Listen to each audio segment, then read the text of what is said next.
జై గురుదేవ్. ఓం శ్రీ సాయిరామ్. అనంత ప్రేమ స్వరూపులారా, మనం గుణాలను గురించి తెలుసుకుంటూ ఉన్నాం. మరొకసారి చెప్తున్నా, ఈ గుణాలకు మూలం ఏంటంటే కర్మలు, సంస్కారాలు. ఎప్పుడైతే కర్మలు, సంస్కారాలు చైతన్యవంతం అవుతూ ఉంటాయో వాటి నుంచి ఆలోచనలు వస్తూ ఉంటాయి. ఆ ఆలోచనలే గుణాలుగా రూపాంతరం చెందుతాయి. ఒక వ్యక్తి నిరంతరం భయపడుతూ ఉన్నాడు, అతను ఎలా ఉంటాడు? తమో గుణంలో ఉంటాడు. ఒక వ్యక్తి నిరంతరం ఉద్రేకపడుతూ ఉంటాడు, అతనిలో రజోగుణం ఎక్కువగా ఉంటుంది. ఒక వ్యక్తి పెద్ద మనిషి తరహాలో ఉంటాడు, బుద్ధిజీవిగా ఉంటాడు, బుద్ధి మట్టంలో పనిచేస్తూ ఉంటాడు, బుద్ధి మట్టంలో నిర్ణయాలు తీసుకుంటూ ఉంటాడు, 10 మందికి ఆదర్శవంతంగా ఉంటాడు, 10 మందికి మార్గదర్శకంగా ఉంటాడు. అతను ఎవరు? సత్వగుణస్థుడు. ఇప్పుడు ఆలోచించండి ఒకసారి. భయం కానీ, అనుమానం కానీ, సంకోచం కానీ, పిరిగితనం కానీ, దుఃఖం కానీ, బాధ కానీ, విచారం కానీ, సంకుచిత తత్వం కానీ, స్వార్థం కానీ, ఇవన్నీ ఉన్నాయనుకోండి, ఆ వ్యక్తి జీవితం ఎలా ఉంటుంది? ఆలోచించండి. తమో గుణంలో జీవించేటటువంటి వ్యక్తి జీవితం నరకప్రాయం అవుతుంది. నరకం ఎక్కడ లేదు. స్వర్గం నీలోనే ఉంది, నరకం నీలోనే ఉంది, అదృష్టం నీలో ఉంది, దురదృష్టం నీలోనే ఉంది, వైకుంఠం నీలో ఉంది, కైలాసం నీలో ఉంది. నీ అంతరంగంలోనే సర్వస్వం ఉంది. నేను మరొకసారి చెప్తున్నాను, ఒక వ్యక్తి భయపడుతూ ఉన్నప్పుడు అతని ముఖాన్ని చూడండి, కుంచుకొని పోయి ఉంటుంది. అతను ఎంత బలహీనంగా ఉంటాడో ఊహించుకోండి. భయం ఉన్నప్పుడు, అనుమానం ఉన్నప్పుడు, పిరిగితనం ఉన్నప్పుడు, సంకోచం ఉన్నప్పుడు, చిక్కు ప్రశ్నలతో మనసు గజిబిజిగా ఉన్నప్పుడు అతను ఎటువంటి నిర్ణయం తీసుకున్నా ఆ నిర్ణయం ఏమవుతుంది? తనకి, కుటుంబానికి, వారసులకు సైతం శాపం అవుతుంది కదా. నేను మరొక విషయం చెప్తున్నాను. తమోగుణం ఉన్నటువంటి వ్యక్తి ఇంటికి భారం, సమాజానికి భారం, ప్రపంచానికి భారం, ప్రకృతి కూడా భారమే. తమోగుణం ఎప్పుడైతే ఉందో అతని మేధస్సు నుంచి విడుదలయ్యేటటువంటి ప్రతి ఆలోచన కూడా మనోకాలుష్యాన్ని పెంపొందిస్తుంది కదా. ఇంకా ఆలోచించండి.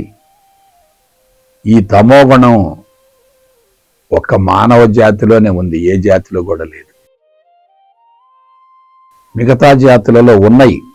తమోగుణం ఉంది, రజోగుణం ఉంది, సత్వగుణం. కానీ 3 ఎలా ఉన్నాయి? సమనిష్పత్తిలో ఉన్నాయి. 3 సమనిష్పత్తిలో ఉంటే అతని జీవితం ఎలా ఉంటుంది? నిష్పత్తి మారితే అతని జీవితం ఎలా ఉంటుంది? నాకు ఆన్సర్ చెప్పండి. ఒక వ్యక్తి తమోగుణంలో ఉన్నప్పుడు అతను తీసుకునేటటువంటి నిర్ణయాలు ఎలా ఉంటాయి? అతని జీవితం ఎలా ఉంటుంది? ఊహించుకోండి ఒకసారి. భయపడుతూ నిర్ణయం తీసుకోవటం అంటే అదనంగా చెడు సంస్కారాన్ని పెంచుకోవటమే కదా. భయపడుతూ మాట్లాడుతుంటే అతని మాటలు వినండి ఎలా ఉంటాయో. శక్తి ఉండదు అక్కడ. శరీరంలో ప్రాణశక్తి మోతాదు బాగా తగ్గిందనుకోండి, అది తమో గుణం. నేను మరొకసారి చెప్తున్నాను, మానవ జీవితం సర్వనాశనం కావటానికి మూల కారణం తమో గుణమే. ఆది మానవుడిలో ఈ గుణాలు సమనిష్పత్తిలో ఉన్నాయి. ఆధునిక మానవంలో ఈ గుణాలన్నీ కూడా సమత్వాన్ని, సమతుల్యాన్ని కోల్పోయాయి. శరీరం సుఖపడుతూ ఉందనుకోండి, అది ఏ గుణం? తమో గుణం కదా. మనిషి సుఖాన్ని కోరుకుంటూ సుఖవంతమైన జీవితానికి అలవాటు పడి, సులభతరమైన జీవితానికి అలవాటు పడి అతని ఆలోచనలు ఎలా ఉంటాయి ఒకసారి ఆలోచించండి. అతని ఆలోచనలు ఎలా ఉంటాయో ఒకసారి విశ్లేషించండి. ఇవాళ ప్రపంచం మొత్తం ఏమైపోతుంది మీరు ఆలోచించండి. తమోగుణమే కదా. మనుషుల దుఃఖం ఉంటే ఎలా ఉంటుంది, బాధ ఉంటే ఎలా ఉంటుంది, చచ్చిపోదామనే భావన ఉంటే ఎలా ఉంటుంది, మరణ భయం ఉంటే ఎలా ఉంటుంది. స్టేజ్ ముందుకు రాలేరు కదా, నలుగురిలో మాట్లాడలేరు కదా, తనలో ఏం జరుగుతుందో తెలియదు కదా, చుట్టూ ఏం జరుగుతుందో తెలియదు కదా, మాయ బలోపేతం అవుతుంది కదా, ఆ మాయకు ఆ వ్యక్తి లొంగిపోతాడు కదా. అక్కడ ఉన్నది తాడే, కానీ తమోగుణం ఉన్నటువంటి వ్యక్తి ఆ తాడుని పాముగా భావిస్తాడు. అక్కడ ఉన్నది ఏమిటి? తాడే కదా. మరి ఎందుకు పాముగా భావిస్తున్నాడు? దానికి మూల కారణం అక్కడ వస్తువు కాదు, అతని అంతరంగంలో ఉన్నటువంటి తమోగుణం. తమోగుణంలో ఉన్నటువంటి వ్యక్తి భ్రమలో ఉంటాడు, భ్రాంతిలో ఉంటాడు, పిచ్చిలో ఉంటాడు, వెరిలో ఉంటాడు, వ్యామోహంలో ఉంటాడు. తన గురించి తనకు తెలియదు, చుట్టూ జరిగే విషయాల గురించి తెలియకపోగా వాటిని వక్రీకరించి చూస్తూ ఉంటాడు. మాయలో జీవించే వ్యక్తి ఎలా ఉంటాడు? ఉన్నదాన్ని లేనట్టుగా, లేని దాన్ని ఉన్నట్టుగా ఊహించుకుంటూ ఉంటాడు కదా. ఇవాళ జీవితాలు మొత్తం కుప్పగొలిపోవడానికి మూల కారణం తీసుకునేటటువంటి ఫుడ్ స్వచ్ఛంగా లేదు, తాగేటటువంటి నీరు కూడా కల్తీగా ఉన్నాయి, పీల్చుకునేటటువంటి గాలి కూడా కలుషితమైంది. ఎప్పుడైతే ఇవన్నీ కలుషితం అయ్యాయో మనసులో ఉన్నటువంటి సంస్కారాలు కలుషితమవుతాయి. సంస్కారాలు కలుషితమైతే కలుషితమైనటువంటి ఆలోచనలు వస్తూ ఉంటాయి, కలుషితమైనటువంటి మాటలు వస్తూ ఉంటాయి, కలుషితమైనటువంటి కర్మలు జరుగుతూ ఉంటాయి. ఆ కర్మలు మరలా క్రొత్త కర్మలకు బీజాలు అవుతాయి కదా. ఇప్పుడు చెప్పండి, ఇవాళ ప్రపంచం మొత్తం ఏ గుణంలో ఉంది? తమో గుణంలో ఉంది. నేను మరొకసారి చెప్తున్నాను, తమో గుణస్థుడు ఇంటికి భారం, కుటుంబానికి భారం, సమాజానికి భారం, ప్రపంచానికి భారం, ప్రకృతికి సైతం భారం కదా. ఒక వ్యక్తి భయపడుతున్నాడు, అతని పక్కన కొద్దిసేపు నిలబడండి, ఏమవుతుంది? ఆ వైబ్రేషన్స్ మనకు వస్తాయి. ఆ వ్యక్తి మాట్లాడటం లేదు, ఏ పని చేయటం లేదు, కానీ కర్మల ద్వారా విడుదలయ్యేటటువంటి ఆలోచనలు మాత్రం పరిసరాల్లోకి పంపిస్తున్నాడు. అంటే అతని ద్వారా మనోకాలుష్యం ఏమవుతుంది? పెరుగుతూ ఉంది కదా. కాబట్టి మనోకాలుష్యం పెరుగుతూ ఉందనుకోండి, పరిసరాలు మొత్తం కూడా కలుషితం అవుతాయి కదా. ఇప్పుడు జరుగుతున్న పొరపాటు ఏందో ఒకసారి ఆలోచించండి. ప్రపంచం మొత్తం మనోకాలుష్యంతో నింపబడి ఉంది. భూమండలాన్ని ఆవహించి మనోకాలుష్యం ఉంది. ఆ మనోకాలుష్యానికి మూల కారణం తమోగుణం. ఆ మనోకాలుష్యానికి మూల కారణం రజోగుణం. ఆ తమో రజోగుణాల వెనుక ఏముందంటే అజ్ఞానం ఉంది. అజ్ఞానంలో ఉన్న వ్యక్తి విపరీతంగా భయపడుతూ ఉంటాడు. జ్ఞానపరంగా పరిణతి చెందినటువంటి వ్యక్తి ఎలా ఉంటాడు? ధైర్యంగా, విశ్వాసంగా, ప్రశాంతంగా ఉంటాడు కదా. కాబట్టి తమోగుణస్థుడు నరకాన్ని చవిచూస్తూ ఉంటాడు, బానిస భావంతో ఉంటాడు, అందరి మీద ఆధారపడతాడు, స్వతంత్రంగా నిర్ణయాలు తీసుకోలేడు. అతను అందరినీ గుడ్డిగా నమ్ముతూ ఉంటాడు, వాళ్ళు చెప్పిందే వేదం అనుకుంటాడు, స్వతంత్రంగా నిర్ణయాలు తీసుకోలేడు, స్వతంత్రంగా ఆలోచించలేడు, స్వతంత్రంగా ఏ పని చేయలేడు. ఎవరో ఒకళ్ళు తప్పనిసరిగా అతనికి అండగా ఉండాలి. ఈ విధంగా జీవితాన్ని కొనసాగించేటటువంటి వ్యక్తికి సమస్యలు ఉండవా? జబ్బులు ఉండవా? మానసిక ఒత్తిడి ఉండదా? నరకం అంటే ఎక్కడుంది? తమోగుణంలోనే ఉంది కదా. ఆ తమోగుణానికి మూలం ఏమిటి? అజ్ఞానం కదా. అజ్ఞానానికి మూలం ఏమిటి? జ్ఞానపరంగా ఎదక్కపోవటమే కదా. అజ్ఞానం అంటే ఏమిటి? నేనెవరో తెలుసుకోకపోవటమే కదా. నేను భగవంతుడను అనేటటువంటి విషయం అవగాహన అయిందనుకోండి, శక్తి పెరుగుతుంది కదా. నేను ఫలానా అనేటటువంటి భావన బలోపేతమైంది అనుకోండి, అక్కడ సొంత ప్రపంచం ఉంటుంది కదా, అహంకారం ఉంటుంది కదా, జీవభావం ఉంటుంది కదా, అతని చుట్టూ పరిధులు ఉంటాయి కదా, అతని జీవితం ఎలా ఉంటుంది? పరిమితంగా ఉంటుంది కదా, కుంచుకొని ఉంటుంది కదా, విశ్వం నుంచి వేరవుతుంది కదా, సొంత ప్రపంచం ఉంటుంది కదా, సొంత ఎజెండా ఉంటుంది కదా, స్వతంత్ర ప్రతిపత్తి ఉంటుంది కదా. అతని జీవితం ఎలా ఉంటుంది ఊహించుకోండి. నేను మరొక విషయం చెప్తున్నాను. ఎవరి అంతరంగంలోనైతే చెడు సంస్కారాలు ఉంటాయో వాళ్ళు తప్పనిసరిగా తమో రజోగుణాల్లో ఉంటారు.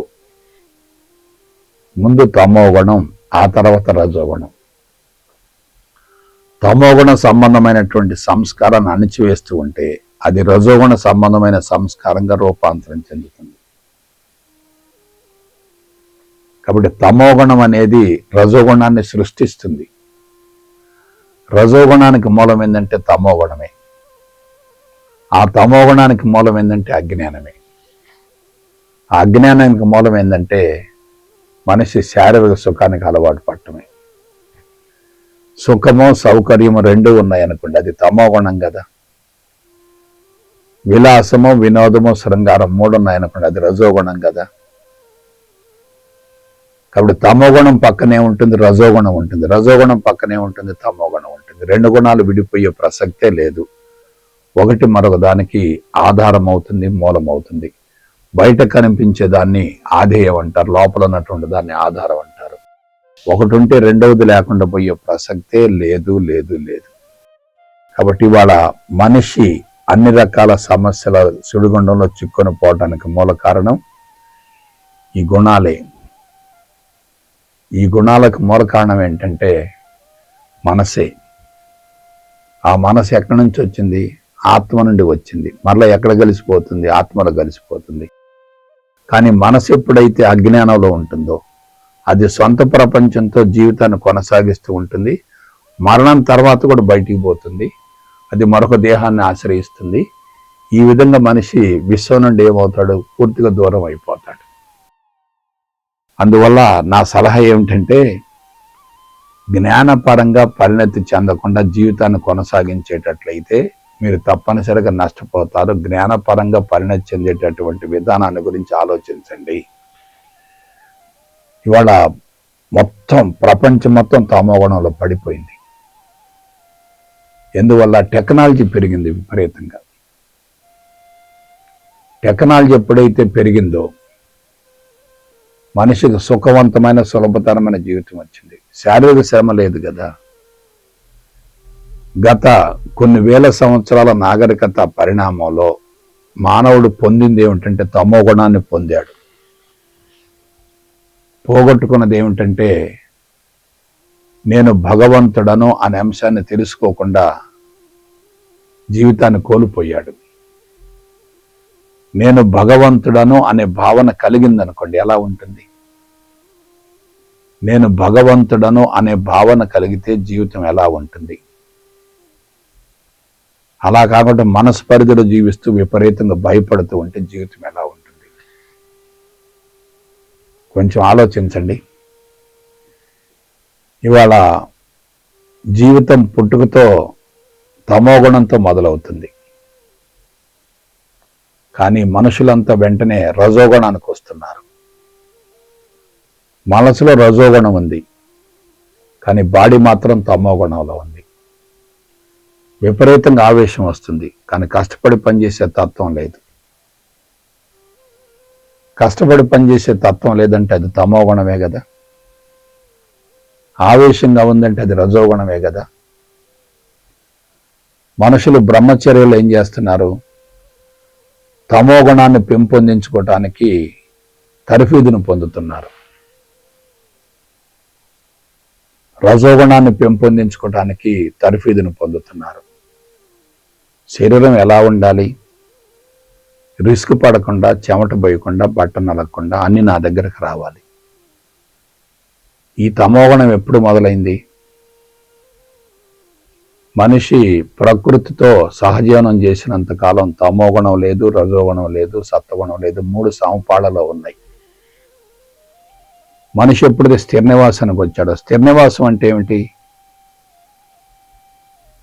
శ్రమ లేదు కదా, కదలకుండా ఉండటమే కదా, తక్కువ పని చేయటమే కదా. ఎప్పుడైతే స్థిర నివాసం వచ్చిందో దాన్ని ఏమంటారు? తమోగుణం అంటారు కదా. ఈ తమోగుణం నుంచి మరలా ఏం వస్తుంది? రజోగుణం వస్తుంది. ఎట్లా? ప్రయాణాలు కానీ, వ్యాపారాలు కానీ, వృత్తి కానీ, జీవితంలో సంభవించేటటువంటి ప్రతి అంశం కూడా రజోగుణానికి దారితీస్తుంది కదా. కాబట్టి ముందేమిటి? తమోగుణం, తర్వాత ఏమిటి? రజోగుణం. బయటికి రజోగుణం ఉందనుకోండి, లోపల ఏముంటుంది? తమోగుణం ఉంటుంది. బయటికి తమోగుణం ఉందనుకోండి, లోపల ఏముంటుంది? రజోగుణం ఉంటుంది. ఈ గుణాలు మొత్తం ఏమిటి? ఎక్కడి నుంచి వచ్చాయి? ఆలోచించండి. ఈ గుణాలకు మూలం ఏంటి? ఆలోచించండి ఒకసారి. కర్మలు కదా. ఈ కర్మలు ఎక్కడి నుంచి వచ్చాయి? తల్లిదండ్రుల ద్వారా వచ్చాయి. ఈ కర్మలకు మూలం ఏమిటంటే జ్ఞానమే కదా. అదే జ్ఞానం. కర్మల గురించి అవగాహన లేనటువంటి జ్ఞానం కదా, అదే అజ్ఞానం కదా. అజ్ఞానం అంటే ఏముంటుంది? జ్ఞానం ఉంటుంది. జ్ఞానం అంటే ఏముంటుంది? అజ్ఞానం ఉంటుంది. జ్ఞానాన్ని అజ్ఞానాన్ని రెండు వదిలేసామనుకోండి, అక్కడేముంటుంది? శూన్యం ఉంటుంది. జ్ఞానాన్ని అజ్ఞానం రెంటిని కూడా సమన్వయం చేసామనుకోండి, అక్కడేముంటుంది? సత్వగుణం ఉంటుంది. కాబట్టి మనిషి చేయవలసినటువంటి ఒకే ఒక కార్యక్రమం ఏంటంటే తనను గురించి తాను తెలుసుకోవాలి. సమస్యలకు మూలం ఎక్కడుందో తెలుసుకోవాలి. ఆ సమస్య నుంచి బయటపడేటటువంటి మార్గాన్ని గురించి ఆలోచించాలి. కాబట్టి గుణాలను దాటి వెళ్ళగలిగితే మనిషి తన మూలాలను తాను తెలుసుకొని వాటిని సరిచేసుకోగలుగుతాడు. శూన్య స్థితి నుండి జీవితాన్ని కొనసాగిస్తే అక్కడ గుణాలు లేవు కదా. నేను ఫలానా అనబడేటటువంటి అహంకారపు పరిధి నుండి జీవితాన్ని కొనసాగిస్తూ ఉంటే అక్కడ తప్పనిసరి గుణాలు ఉంటాయి కదా. ఈ గుణాలు స్థిరంగా ఉండవు, శాశ్వతంగా ఉండవు. ఒకే గుణంతో జీవితాన్ని కొనసాగించే అవకాశం లేదు. అందుకని ఏం చేయాలి? గుణాలను వదిలేయాలి. గుణాలు మాయ అని తెలుసుకోవాలి. ఎందుకు గుణాలు మాయ? ఈ గుణాలకు మూలం భౌతిక ప్రపంచంలో మనం చూసేటటువంటి వస్తువులు ఇవన్నీ కూడా. మనసు నుంచి ఆవిర్భవించినటువంటి భౌతిక ప్రపంచం కూడా మాయే కదా. మనసే మాయ అయినప్పుడు దానికి సంబంధించినటువంటి భౌతిక ప్రపంచం కూడా మాయే కదా. కాబట్టి మనిషి భౌతిక ప్రపంచాన్ని వదిలేశాడు అనుకోండి, మాయ నుంచి బయటపడతాడు కదా. మాయ నుంచి బయటపడ్డాడు అనుకోండి, అతని జీవితం ఎలా ఉంటుంది? ప్రశాంతంగా ఉంటుంది. మాయలో చిక్కుకున్నాడు అనుకోండి, అతని జీవితం వలలో చిక్కినటువంటి చేప మాదిరిగా ఉంటుంది. నీటి నుండి బయటపడ్డ చేప మాదిరిగా ఉంటుంది. అందుకే ఇవాళ మానవ జాతి ఎదుర్కొంటున్నటువంటి అన్ని రకాల సమస్యలకి, మానవ జాతి సృష్టించుతున్నటువంటి సమస్యలకు మూలం ఏంటంటే తన ఆలోచన విధానంలో ఉన్నటువంటి పొరపాటే. ఒకసారి అరిషడ్ వర్గాలను తీసుకోండి. కామము, క్రోధము, లోభము, మోహము, మదము, మాత్సర్యము, రాగము, ద్వేషం అంటున్నాం. కామము, క్రోధం రెండు కూడా రజోగుణం. పిసినారితనం తమోగుణం. మోహం అనేది తమోగుణం. మదం అనేది రజోగుణం. మాత్సర్యం కూడా రజోగుణమే. అంటే అంతరంగంలో ఉన్నటువంటి సంస్కారాలే ఈ అరిషడ్ వర్గాలుగా రూపాంతరం చెంది ఆలోచనలు బయటకు వస్తూ ఉన్నాయి. కాబట్టి మనం అరిషడ్ వర్గాలను గనక జాగ్రత్తగా విశ్లేషించుకొని వాటిని అదుపు చేసుకోగలిగితే గుణాలను కూడా అధిగమించగలుగుతాం కదా. కాబట్టి నా సలహా ఏమిటంటే జీవితం చాలా సులభమైంది. తాళం తీయాలి, దానికి తగినటువంటి తాళపు చెవి ఉండాలి. బస్సు నడపాలి, నైపుణ్యం ఉన్నటువంటి తరఫీదు ఉన్నటువంటి వ్యక్తే డ్రైవర్గా ఉండాలి. మన జీవితం అనేటటువంటి ఈ బస్కి డ్రైవర్ ఎవరంటే మనమే కదా. కానీ మనకేముండాలి? నైపుణ్యం ఉండాలి, ఎక్స్పర్టైజేషన్ ఉండాలి. ఇవన్నీ ఉన్నాయి అనుకోండి, ఎలా ఉంటుంది జీవితం? కాబట్టి నా సలహా ఏమిటంటే, అజ్ఞానం అనేటటువంటి అంధకారాన్ని సమూలంగా ఛేదించుకుందాము. జ్ఞానపరంగా పరిణతి చెందేటటువంటి విధానాన్ని గురించి ఆలోచిద్దాము. జ్ఞానం అజ్ఞానం రెండింటిని వదిలేద్దాము. అప్పుడు జ్ఞానమే మాయ అవుతుంది. మాయను వదిలేసామనుకోండి, అక్కడ సత్యం ఉంటుంది. సత్యాన్ని ఆచరిద్దాం.